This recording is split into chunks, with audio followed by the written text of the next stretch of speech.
Morning, Copper Basin. Hope everyone's having a good day today. Stay tuned to figure out what we're talking about today, which is not AI generated.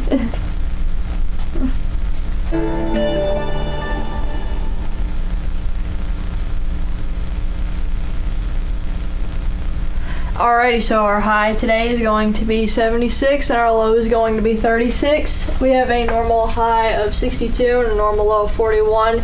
Record set in 2019, 34 was 81 degrees and 20 degrees. And also, sunrise this morning was at 7:55. Sunset will be at 7:46 later tonight.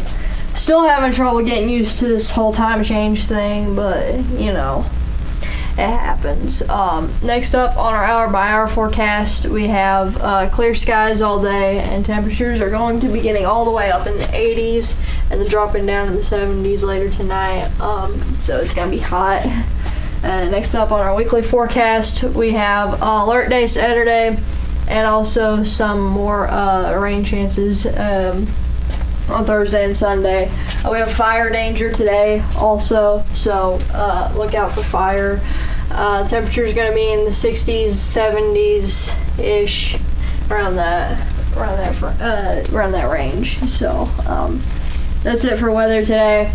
Some announcements as usual. Hat day, bake sale Friday. And also for sports, we have a lot of announcements to make for that. Basketball, as you guys all know, there is plans to watch the game today. I was told there were going to be shortened classes in order for that to work, but not sure about the specifics. I'm not really the best person to get information from, so but we are going to watch the game today, though, I'm pretty sure. So I'll be looking forward to that. Also, for middle school baseball, I was told that they lost yesterday, but they have 2 more games this week. So tomorrow and Friday, they're going to be getting a second chance, I guess. There isn't a game today, though. This is the only day of the week that they don't have a game. And then for baseball, they actually won their game yesterday, I was told. So congratulations to our high school baseball team for that. And I think they have another game tomorrow, too. So, also, other news, softball is starting soon, both middle school and high school. Middle school softball, I believe, starts tomorrow, and high school softball starts next week on Monday. So you have that to look forward to. Now, for today's subject, we're going to be talking about 3D printed organs, kind of a sequel to what we were talking about a couple days ago about 3D printing and stuff. And organs themselves can be 3D printed. We have really any organ you can think of, even crazy stuff like the heart. It's kind of hard to believe, honestly.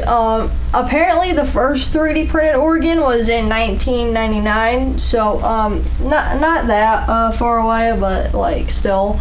And not sure exactly how it works, but apparently it like uses some of your cells to print organs that will like fit with your body and actually do its job properly.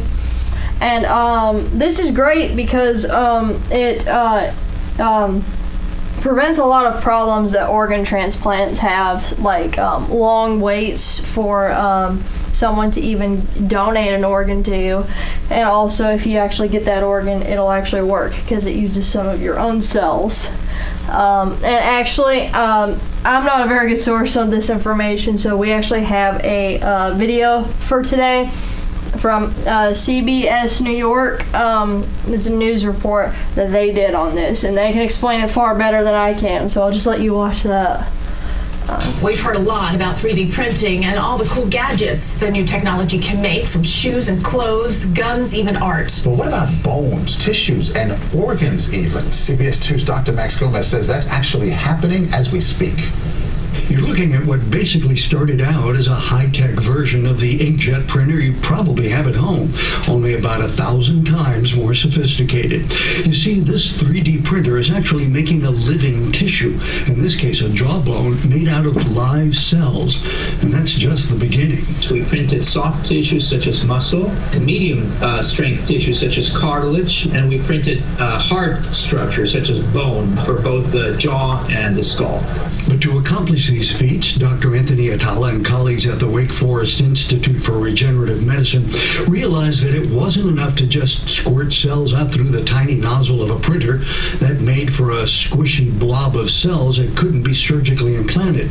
More importantly, those cells had to be fed with enough nutrients to keep them alive. To print these very, very thin microchannels, so we basically are building a highway, if you will, into the central portion of these tissues so that they can be fed. So the printer actually shoots out a gel called bioink, a mixture of cells and nutrient solution that, along with those microchannels, keeps the cells alive until the body's own blood vessels and capillaries grow into the new tissue.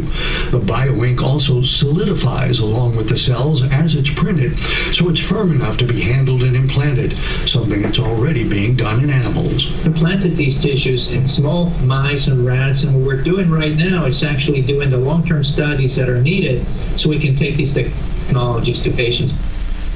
Now, the simplest structures to print out are flat tissues like skin, then tubular and hollow organs like blood vessels and bladders, and finally the most complex are solid organs like livers, hearts, and kidneys.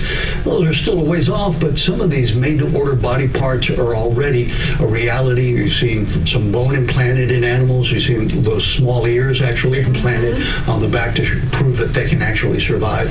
And I actually interviewed a young man who had one of those bladders implanted in his body. That's beyond incredible. It's like sci-fi. I'm like, Right. what are we watching, right? Off-the-shelf body Yes. parts. Thank you, Dr. Sharks. Max. Really interesting. All right.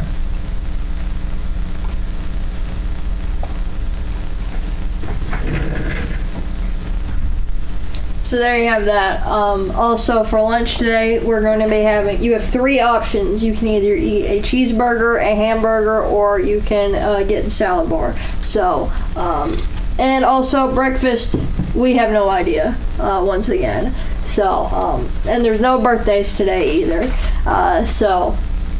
Thanks for watching, and come back tomorrow to see what happens, because I don't even know. It's a surprise for everyone.